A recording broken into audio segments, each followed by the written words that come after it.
Hi everybody, I'm going to be sharing with you today some organizations that focus on children's literature that I like to keep tabs on and follow, and so get ready with some paper and a pen if you want to write down some different groups from a parent's perspective or a teacher's perspective or an author's perspective, or if you just want to be a reader. So these are organizations that care about children's books. The first is the International Board on Books for Young People. This is the group that names the Hans Christian Andersen Book Award each year, and it is a global organization that has a site in the United States.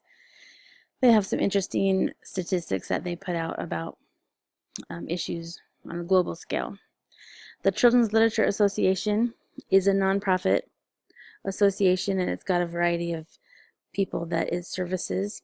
It has two journals that come out, the Johns Hopkins University Press Children's Literature and the Children's Literature Association Quarterly, and they give a lot of scholarships. This one sounds similar, but it's actually different. It's the Children's Literature Assembly, and this is a portion of the National Council of Teachers of English, and they focus on the books for children. They also have a journal that they publish twice a year. It's called the Journal of Children's Literature. There's the International Literacy Association. It used to be called the International Reading Association, but was just renamed recently. And those are educators that care about reading and writing and children's literature. They put out a lot of different journals depending on the age of the student. They've got the reading teacher based on elementary ages. They've got the Journal of Adolescent and Adult Literacy, and then their research journal is the Reading Research Quarterly. So there's some statistics about that organization. If you're planning to be a teacher, you'll hear a lot about that one. An organization I like to keep tabs on is the Kohl's store, because they have a thing that they do called Kohl's Cares, where they recommend books with its stuffed animal, and it's cheap. It's only $5 for both, and they donate it to hospitals. So I always like to get some of my stuffed animals from there. This is a program I really like through the organization UNICEF. I recently went to the United Nations and learned about this. It's called School in a Box, and whenever there is an emergency or a refugee situation, then UNICEF can send School in a Box, which has all the materials that a teacher would need to service 40 students.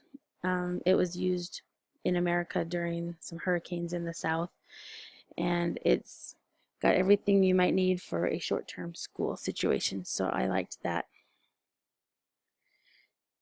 UNICEF also has this early childhood development kit called Survival Gifts, and so those people who are displaced out of homes or countries, they can be sent this kit, which has puzzles and hands-on things and games for young children.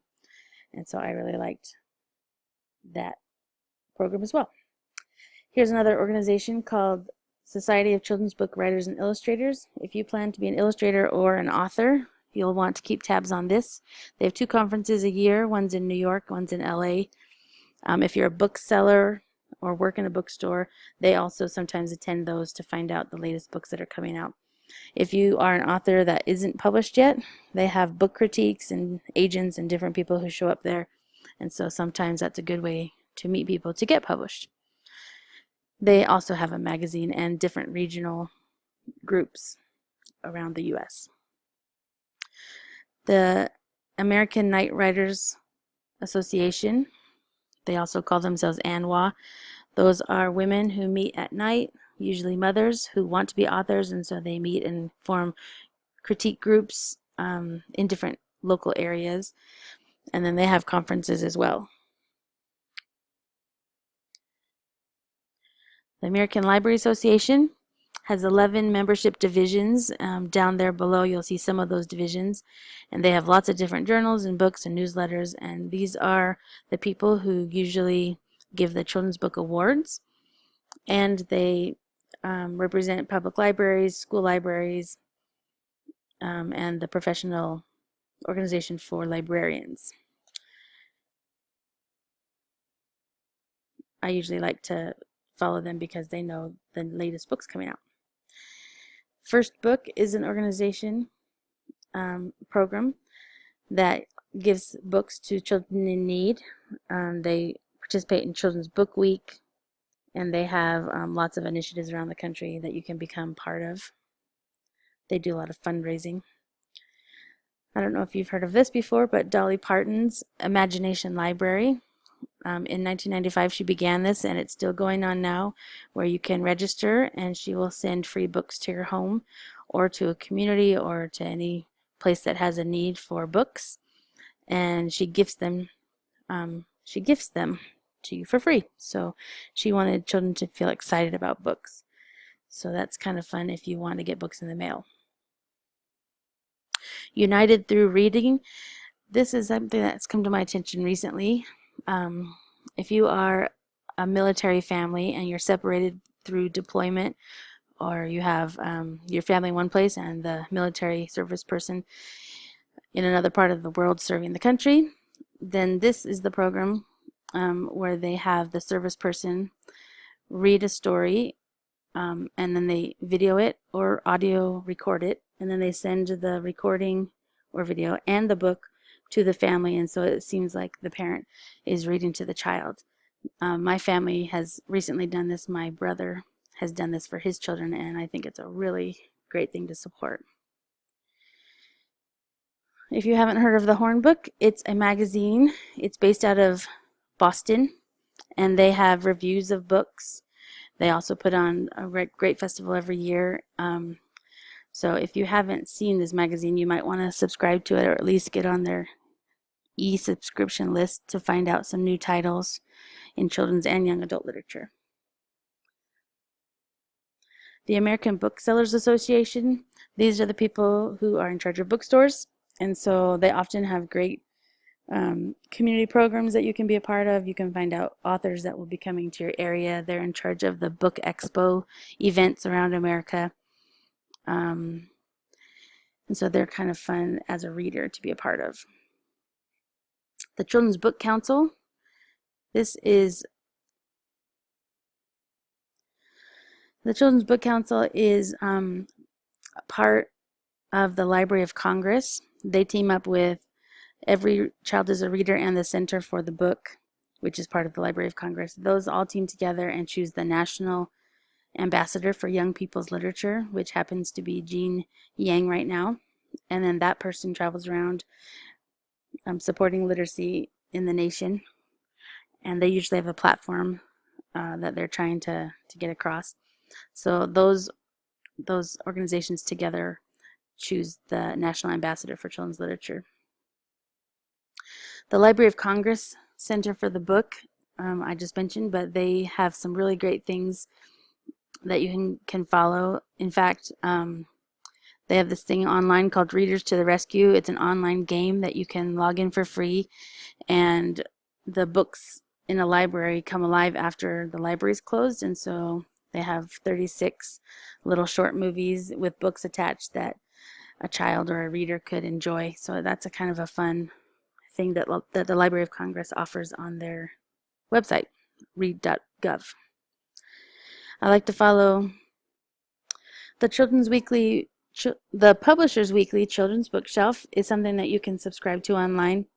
Publishers Weekly tells you the latest things that are the top books sold, and they have a portion of that called the Children's Bookshelf that you can get a weekly report of how things are going. It has author reports, and it's really fun to get in your email box. I love getting that. There's a program called Reach Out and Read, which targets early intervention for special populations. So they give books to American Indian, and I don't know how to say that, Spanish children who are reading, and then some military programs that they have. The ones listed at the bottom there are the different organizations that they support for the military. That Reach Out and Read program partners with lots of different organizations to do early childhood advocacy. So those are some of the other organizations that it teams up with. So that's kind of a good one to keep an eye on. It's called Reach Out and Read. This is an online program you can become a part of if you would like to be published as an author. One is called the Institute of Children's Literature, and one is called Picture Books 12 by 12. And both of those you have to pay to get into, but then they have courses where the teachers help you work your way through a manuscript and hopefully get published in the end. And they also have agents that are a part of those that they can give you feedback. Reading is Fundamental, also called RIF, has been around for a really long time, and that is an organization that provides books to classrooms. And so if you're a teacher, you might want to keep an eye on that because you can get free books for your class through that organization. Kid Litosphere Central, that is a blogging community. They also give out the Sybil Awards, which are recognizing children's and young adult book bloggers that are the top internet sites. So those are book enthusiasts that you would hear about with Kid Litosphere, but they have some good stuff that they put out on social media. You may not have heard of this, and I don't even know how to say it, but the name's at the bottom there, and this is a children's library, and it is found not in America. It's found, where is this found? I believe it's Germany. And they house a lot of different exhibits of international books that are really well known, and they like to acquire some of the first printings of things. So if you're ever traveling internationally, this might be something that you want to look into. It is the largest library in the world for children. This is an organization, if you're a teacher or a parent, you might want to become a part of. It's called the NAEYC, and it's about early childhood, birth through age 8, and they have a lot of children's book and literacy initiatives that they have. They also have these journals off to the left that you can subscribe to. The top one is for parents, the middle two are for teachers, and the bottom one is for researchers. They also host the Week of the Young Child each year for families and teachers. And that is all of my presentation. Hopefully you found something in here that struck a chord that you might want to subscribe to or become a member of, but I'm a member of all of these, and so I find them really fun and informative. Thanks.